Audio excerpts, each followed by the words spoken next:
వాస్తవాలు లైవ్ టీవీకి స్వాగతం. కాంగ్రెస్ ప్రభుత్వం ప్రతిష్టాత్మకంగా చేపట్టిన కులగణన సర్వే యొక్క అసలు గుట్టు బయటపెట్టిన భారతీయ జనతా పార్టీ ఓబీసీ రాష్ట్ర అధికార ప్రతినిధి శంకరోల రవికుమార్.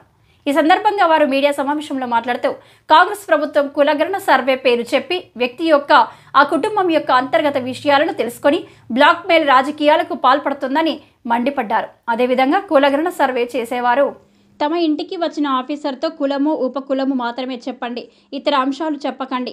మీ ఆధార్ కార్డు, పాన్ కార్డు, మీ యొక్క ఆస్తి వివరాలను చెబితే మీకు వస్తున్నటువంటి వృద్ధాప్య పెన్షన్, రేషన్ కార్డు, ప్రభుత్వం నుండి వచ్చే ఏ సహాయము అందదని వారు స్పష్టంగా తెలియజేయడం జరిగింది.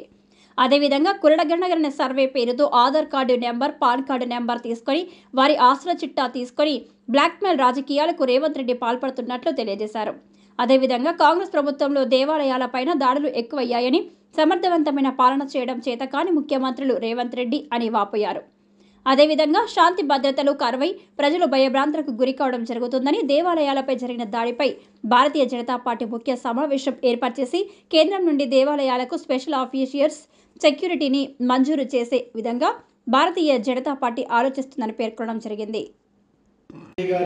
చాలా స్పష్టంగా అడగదలుచుకున్నా, మీరు ఈ డీటెయిల్స్ అన్ని తీసుకోవడం ద్వారా ఈ యొక్క ప్రభుత్వ పథకాలు ఏదైతే ఉన్నాయో ఆ ప్రభుత్వ పథకాలని పేద ప్రజలకు అందకుండా కోత పెట్టాలని చూస్తున్నారా, లేకపోతే ఏదైతే రైతులు ఉన్నారో రైతులకు రుణమాఫీ కోత పెట్టాలని చూస్తున్నారా, రైతులకు రైతు బంధు లేకుండా చేయాలని చూస్తున్నారా?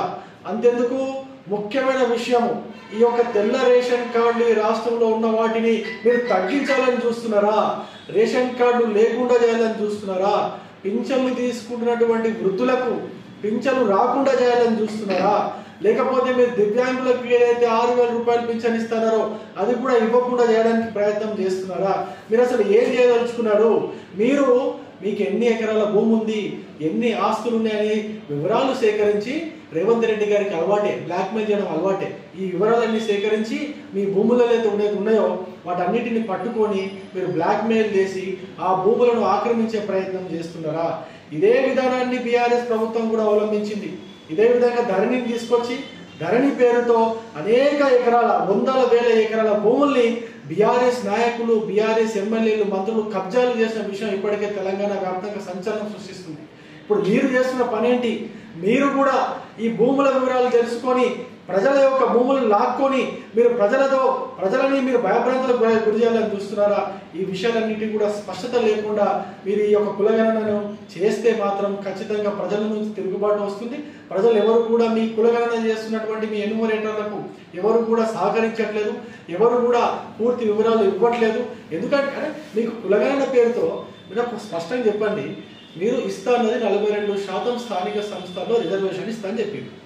ఈ 42% స్థానిక సంస్థల్లో రిజర్వేషన్ ఇవ్వడానికి మీరు కులగణన చేస్తా అని చెప్పినారు.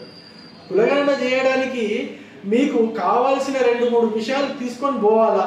మీరు ఈ విషయాలన్నీ ఎందుకు అడుగుతున్నారు అంటే, ఈ యొక్క సాకుతో రేపు పొద్దున స్థానిక సంస్థల్లో మీరైతే హామీ ఇచ్చిరో 42% బీసీలకు రిజర్వేషన్ ఇస్తారైతే హామీ ఇచ్చిరో ఆ హామీకి కూడా మీరు కోత పెట్టాలనే ప్రయత్నం చేస్తున్నారా? ఈ విషయాలన్నిటిపైన స్పష్టత లేకుండా, ఈ విషయాలన్నిటిపైన ముఖ్యమంత్రి రేవంత్ రెడ్డి గారు స్పష్టత ఇవ్వకుండా మీరు ఎన్ని ప్రయత్నాలు చేసినా కూడా ప్రజలు మిమ్మల్ని నమ్మట్లేదు. ప్రజలు మిమ్మల్ని నమ్మట్లేదనే వాస్తవాన్ని ఈ ముఖ్యమంత్రి గారు గ్రహించాలని చెప్పేసి కోరుకుంటూ, ప్రజలు ఎవరు కూడా మీకు సంబంధించిన మీ యొక్క గోప్యతకు సంబంధించిన వివరాలు కావచ్చు, మీ యొక్క ఆస్తుల వివరాలు కావచ్చు, మీ యొక్క బ్యాంక్ అకౌంట్ కావచ్చు, మీ పాన్ కార్డ్ డీటెయిల్స్ కావచ్చు, మీకు ఎన్ని బండ్లు ఉన్నాయి, ఎన్ని బండ్లు మీరు నడిపిస్తున్నారు, ఇటువంటి విషయాలు ఎట్టి పరిస్థితుల్లో ఈ యొక్క ఎన్యూమరేటర్లకు ఇవ్వకూడదు. ఇచ్చినచో మీ యొక్క రేషన్ కార్డు పోతుంది, మీ యొక్క పింఛన్లు పోతాయి, మీ ఇంట్లో వృద్ధ దంపతులు ఎవరైనా ఉంటే, పెద్దవాళ్ళు ఎవరైనా ఉంటే వాళ్ళకు రావాల్సిన పింఛన్ పోతుంది, మీ ఇంట్లో విద్యార్థులు ఎవరైనా ఉంటే వాళ్ళకు రావాల్సినటువంటి ఏదైతే ఫీజు రియంబర్స్మెంట్ ఉందో అది పోతుంది. దాని తర్వాత వాళ్ళ ఉద్యోగాల కోసం అప్లై చేసుకుంటే ఆ ఉద్యోగాలు కూడా తీసేస్తారు. ఏది కూడా ఉంచే పరిస్థితి లేదు. కాబట్టి ప్రజలందరినీ కూడా తస్మాత్ జాగ్రత్తగా ఉండాలని చెప్పేసి కోరుకుంటున్నా. ఎవరైతే ఎన్యూమరేటర్లు మీ దగ్గరకు వస్తున్నారో వాళ్ళకు మీరు ఇవ్వాలనుకున్న కొన్ని వివరాలు అంతే, మీ పేరు, మీ కులం, ఉపకులం, బస్ కదా. నేను ప్రభుత్వానికి కూడా చాలా స్పష్టంగా డిమాండ్ చేయదలుచుకున్నా, మీరు ఈ సర్వే అయితే చేస్తున్నారో ఆ సర్వే లక్ష్యం కేవలం బీసీలకు 42% రిజర్వేషన్ గురించి అయితే మీరు కేవలం కులమేంది ఉపకులమేంది అడగాల పోవాలా, అంతకంటే ఎక్కువ డీటెయిల్స్ అడిగితే మాత్రం బాగుంటుందని చెప్పేసి ప్రభుత్వాన్ని హెచ్చరిస్తూ నేను ముఖ్యం చేస్తున్నాను. అదేవిధంగా ఈరోజు రాష్ట్రంలో పరిస్థితులు చూస్తుంటే అనేక రకాలైనటువంటి దాడులు హిందూ దేవాలయాలపైన జరుగుతున్నాయి. హిందూ దేవాలయాలపైన జరుగుతున్నటువంటి ఈ దాడులపైన ప్రభుత్వం ఒక్క ముక్క కూడా మాట్లాడకుండా, ఈ ముఖ్యమంత్రి గారు అసలు ఒక్క ముక్క కూడా మాట్లాడకుండా వాటిని కనీసం ఖండించకుండా ఉన్నారంటే ఈ యొక్క కాంగ్రెస్ పార్టీ యొక్క హిందూ వ్యతిరేక విధానం ఏంటో ప్రజలందరూ కూడా అర్థం చేసుకోవాలని కోరుకుంటున్నా. ముత్యాలమ్మ గుడి పైన దాడి జరిగినటువంటి సలీం గారికి మీరు బిర్యానీ పెడుతున్నారు. ఆ గుడి పైన దాడి జరిగినప్పుడు భక్తుల మనోభావాలు దెబ్బతింటే వాళ్ళు ధర్నా చేస్తే వాళ్ళకేమో లాఠీ దెబ్బలు పెడుతున్నారు. మీకు సలీం గారు ముద్దయిండు, భక్తులు వద్దయిండు. మీకు ఈ విషయం పైన కూడా ముఖ్యమంత్రి గారు వెంటనే స్పందించి ఈ యొక్క భక్తులందరికీ కూడా వాళ్ళ యొక్క మనోభావాలు దెబ్బతిన్నాయి కాబట్టి భక్తులందరికీ కూడా మీరు సరైన సమాధానం చెప్పాల్సిన అవసరం ఉందని చెప్పేసి నేను డిమాండ్ చేస్తున్నా. అంతేకాదు మొన్న ముత్యాలమ్మ గుడిలో అటాక్ జరిగింది, దాని తర్వాత నిన్న శంషాబాద్లో అటాక్ జరిగింది, దాని తర్వాత ఇంకో చోట అటాక్ జరిగింది. హిందూ దేవాలయాలపైన ఎందుకు అటాక్ జరుగుతూ ఉన్నాయి? హిందూ దేవీ దేవతల విగ్రహాలపైన ఎందుకు దాడులు జరుగుతున్నాయి? హిందువుల మనోభావాలు ఎందుకు దెబ్బతీయాలని రాష్ట్రంలో ప్రయత్నం చేస్తున్నారు? కాంగ్రెస్ పార్టీకి ఒక అలవాటు ఉంది, అధికారం కోసం. మీకు తెలుసు పాతకాలం పీరియడ్లో మీరు ఎప్పుడు చెన్నై ఎవరు ముఖ్యమంత్రి ఉన్న టైంలో ఆ టైంలో అధికారం కోసము పదవుల కోసము మత ఘర్షణలు సృష్టించినటువంటి చరిత్ర కాంగ్రెస్ పార్టీకి ఉంది. అటువంటిదే ఇప్పుడు మళ్ళీ అధికారంలోకి వచ్చి ఏదో చేయాలని చెప్పేసి మీరు ప్రయత్నం చేస్తున్నట్టుగా స్పష్టంగా తెలంగాణ ప్రజలందరికీ అర్థమవుతుంది.